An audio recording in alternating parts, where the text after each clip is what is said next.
रहमानिर्रहीम। Viewers, ये जो आज मैं आपको करवा रहा हूँ टॉपिक है बैंक रिकॉन्सिलेशन स्टेटमेंट। इसमें हमने हमारी दो बुनियादी किताबें होती हैं जिनके अंदर हमने उनका मुआवजा करना होता है और उनको बराबर करना होता है। एक हमारी किताब होती है कैश बुक,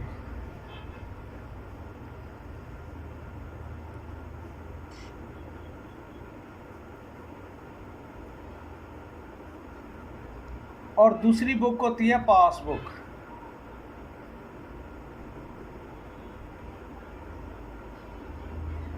इनके हमने बैलेंसेस का जो है वो मुआवजा करना होता है। बाज़ औक़ात हमारी जो अपने पास ये हमारी किताब जो है ये हमारे पास होती है कि जब भी हम अपना जो लेजर बनाते हैं, अपना जो अकाउंट तैयार करते हैं, जनरल एंट्रियों के बाद एक हमारा लेजर होता है जिसमें हम सिर्फ़ और सिर्फ कैश का अंदराज करते हैं, तो वो होता है कैश का लेजर। उसको हम कैश बुक भी कहते हैं। उसमें तमाम वसूलियाँ हमारी जो होती हैं वो डेबिट साइड पे होती हैं, तमाम अदायगियाँ जो हैं वो क्रेडिट साइड पर होती हैं। अब हम कैश और पासबुक के दरमियान जो हमारा फ़र्क आ रहा है, क्योंकि कैश बुक हमारे पास है, पासबुक बैंक वालों के पास है, इनमें जो फ़र्क आता है उसको हमने पूरा करना होता है, बराबर करना होता है। तो वो हम किस तरीके के साथ करेंगे, चैप्टर के नाम के साथ, जैसे है कि बैंक रिकॉन्सिलेशन स्टेटमेंट के बैंक के तत्बीकात का गोशवारा। तो यहाँ पर आजकल तो पासबुक नहीं है, एटीएम कार्ड आ गया है जिसकी वजह से यानी कि पासबुक जो है वो ख़त्म हो गई है। अदरवाइज़ चैप्टर अभी भी हमारे पास मौजूद है। इसके बाद हमारे 4 पॉइंट्स हैं। चारों पॉइंट जो हैं वो बैलेंस के हैं। एक्चुअल में ये 4 पॉइंट हैं, लेकिन हमारे जो है बाज़ औक़ात बच्चे कंफ्यूज हो जाते हैं तो ये 6 बन जाते हैं।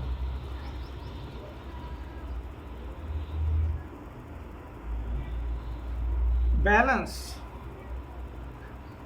As per cash book.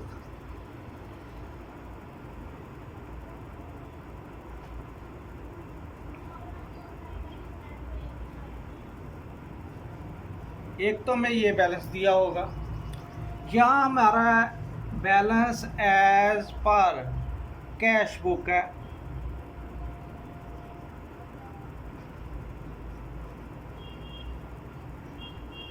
लेकिन ये कैश बुक जो है ये ओवर है, ओवरड्राफ्ट है या ओवरड्रॉन है।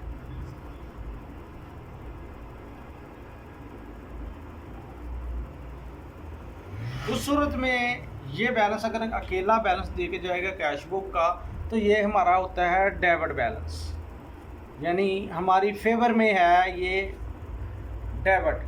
और अगर कैश बुक का बैलेंस ओवरड्राफ्ट की शक्ल में आता है तो ये हमारा बन जाता है क्रेडिट बैलेंस। इसके बाद अगर बैलेंस हमारे पास हो पासबुक का, बैलेंस एज पर पासबुक,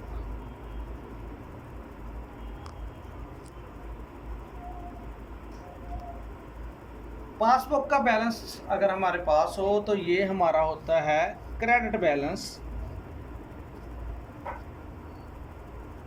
और अगर पासबुक का बैलेंस ही हमारे ओवरड्राफ्ट में हो,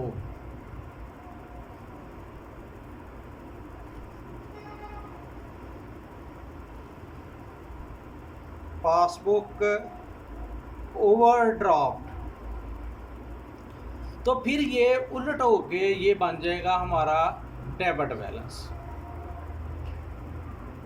तो ये हमारे पास बन गए जी 4 बैलेंसेस। तो अगर अब ये 4 बैलेंसेस बन गए हैं, लेकिन पासबुक का एक और नाम भी है बैंक स्टेटमेंट, यानी सेम वही होगा। अगर वो कहता है balance as per bank statement तो फिर होगा क्रेडिट बैलेंस। अगर balance as per bank statement overdraft, फिर वो। इसके बाद हमारी कुछ इनकम्स होती हैं, कुछ रेवेन्यूज़ होते हैं।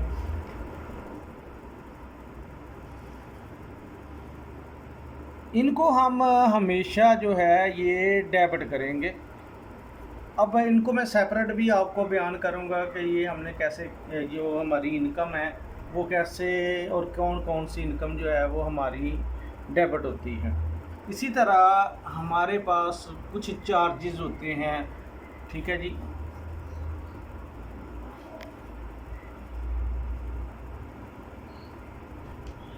एक्सपेंसेस जो हैं इनको हम क्रेडिट करेंगे।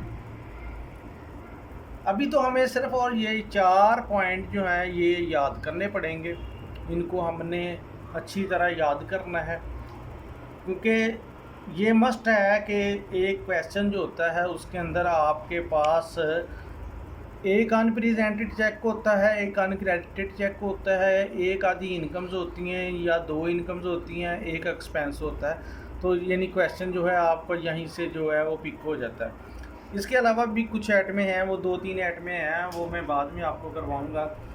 अभी हमारे पास जो है कि इस सवाल को हल करने के लिए ये तो मैंने चीज़ें आपको बता दी हैं कि अनप्रेजेंटेड चेक हैं। अब इनके कुछ नाम भी हैं, यानी अनप्रेजेंटेड चेक जो है इसको हम अनकैश्ड चेक भी कहते हैं, अनपेड चेक भी कहते हैं।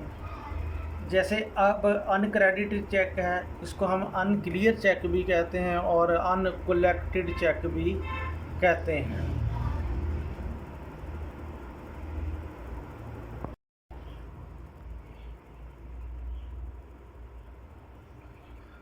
हाँ जी, अस्सलाम वालेकुम। अब हम आए आपको सेपरेट जो हमारे एक्सपेंस हैं और इनकम्स जो हैं वो मैं आपको बता देता हूँ। तो इसके अलावा जो है वो 3-4 आइटमें हमारी और रह जाएंगी, यानी कि लेकिन आम तौर पर जो सिंपल क्वेश्चन जो है वो यहाँ तक हल हो जाता है। ये चीज़ें भी आपने जहन में रखनी है, याद रखनी है कि पहले हम करते हैं एक्सपेंस कौन कौन से हमारे जो है वो आते हैं।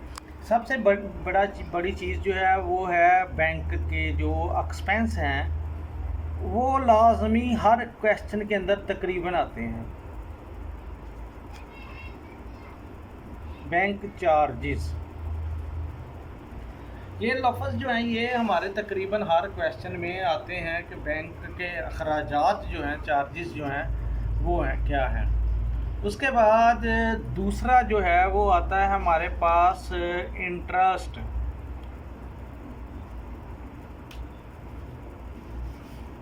ऑन ओवरड्राफ्ट,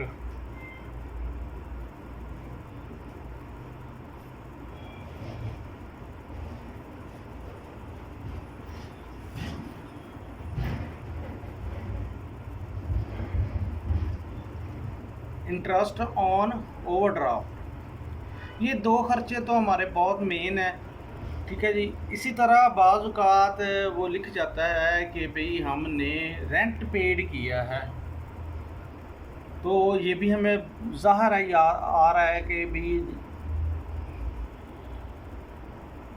पेड रेंट ये भी हमारा ख़र्चा है, ठीक है जी। और आम तौर पर जब वो पेड रेंट करेगा या पेड इंटरेस्ट करेगा तो इसके साथ लफ्ज़ लिख के जाएगा क्रेडिट का, यानी क्रेडिट का वर्ड पूरा भी लिख सकता है, साथ क्रेडिट मेंशन करके जा सकता है। तो इससे हमें पता चल जाएगा कि ये जो है ये हमारा एक्सपेंस है, ख़र्चा है। ये 3 ही खर्चे जो हैं आम तौर पर आते हैं। ज़्यादातर बैंक चार्जेस आता है, by chance interest on overdraft भी आ जाता है। ये सिर्फ 1 और 2 क्वेश्चन में ये हमारे पास आता है कि रेंट हो या इंटरेस्ट हो वो क्रेडिट कर देता है। इस तरफ हमारे पास इनकम साइड पर हमारे पास कम से कम 5 या 6 आइटम्स हैं जो आती हैं। 3-4 तो आइटमें इंटरेस्ट के रिलेटेड ही हैं, सूद के रिलेटेड ही हैं। तो इंटरेस्ट सबसे पहले है इंटरेस्ट जी। इंटरेस्ट ऑन इन्वेस्टमेंट के बाद जो दूसरी आमदनी होती है असल में वही होती है जैसे कि आपने पैसे जो हैं इन्वेस्ट किए हुए हैं, तो बैंक में अगर आप इन्वेस्ट करते हैं तो हम उसको इंटरेस्ट ऑन डिपॉजिट भी कहते हैं।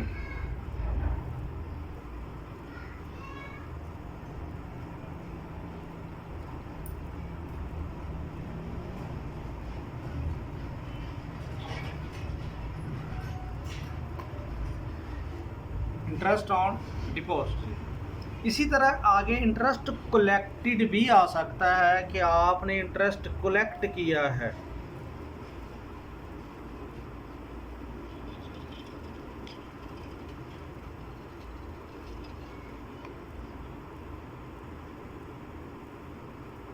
Interest collected. इसके बाद इंटरेस्ट अलाउड भी आ सकता है आपके पास, यानी कि इंटरेस्ट की 4 वैल्यूज़ हैं। इंटरेस्ट अलाउड,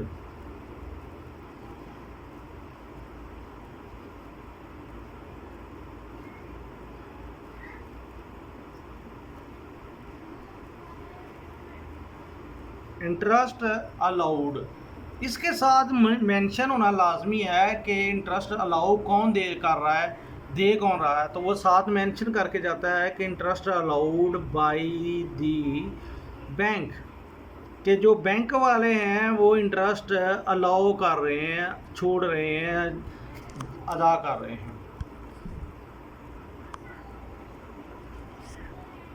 इसके बाद जी हमारे पास पहले 2 पॉइंट चेकों के जो हैं, चेक्स के जो 2 पॉइंट हैं जिनके अंदर इख्तलाफ आता है कि बाद दफ़ा हम कुछ चेक जो है वो बैंक में जारी कर देते हैं, इशू कर देते हैं बैंक से, लेकिन वो चेक जो है गाहक जो है वो बैंक में रकम वसूल करने नहीं आते, तो इनको हम कहते हैं अनप्रेजेंटेड चेक। यानी ऐसे चेक जो इशू हो जाएं लेकिन उनकी अदायगी ना हो, उन्हें हम अनप्रेजेंटेड चेक कहते हैं। और इसी तरह जो है अनक्रेडिटेड चेक, ये ऐसे चेक होते हैं जो बैंक में हम लोगों से वसूल करके बैंक में जमा करवाते हैं, लेकिन अभी तक उनकी कोई वसूली का जो है वसूल नहीं होता कि भाई उनकी वसूली जो है वो हो गई है या नहीं हुई। तो इसलिए जब अनक्रेडिटेड चेक आता है या अनप्रेजेंटेड चेक आता है तो हमने उसको कैसे सॉल्व करना है। जब भी अनप्रेजेंटेड चेक होगा तो हम उसके सामने डेबिट का निशान लगाएंगे, और अनप्रेजेंटेड का अगर होगा तो उसके साथ हम क्रेडिट का निशान लगाएंगे।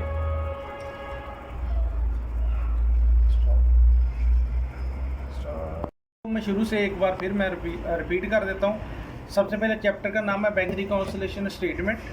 अनप्रेजेंटेड जो चेक होते हैं ये हमारे डेबिट होते हैं, अनक्रेडिटेड चेक ये हमारे क्रेडिट होते हैं, इनकम्स डेबिट होती हैं, एक्सपेंस क्रेडिट होते हैं। इनकम्स और एक्सपेंस मैंने आपको सेपरेट आपको बयान कर दिए हैं अभी। तो उसके बाद बैलेंसेस में सबसे पहले हमारे पास होता है balance as per cash book का, ये डेबिट होता है, जबकि दूसरा बैलेंस होता है कैश बुक का ओवरड्राफ्ट या ओवरड्रान होता है, ये हमारा क्रेडिट बैलेंस हो जाता है। जबकि पासबुक इसके उलट होती है, पासबुक का फेवरेबल बैलेंस यानी अकेला बैलेंस जो होता है वो क्रेडिट का होता है, और जब ये ओवरड्राफ्टिंग होती है तो इसका बैलेंस जो है वो डेबिट में शिफ्ट हो जाता है। ये पासबुक को हम बैंक स्टेटमेंट भी कहते हैं। अगर बाज़ औक़ात बच्चे कन्फ्यूजन हो जाते हैं कि वो बता के जाता है कि balance as per bank statement या बैंक स्टेटमेंट ओवरड्राफ्ट, तो वो पासबुक का ही नाम होता है। ठीक है जी, अल्लाह हाफिज़ जी, जज़ाकल्लाह।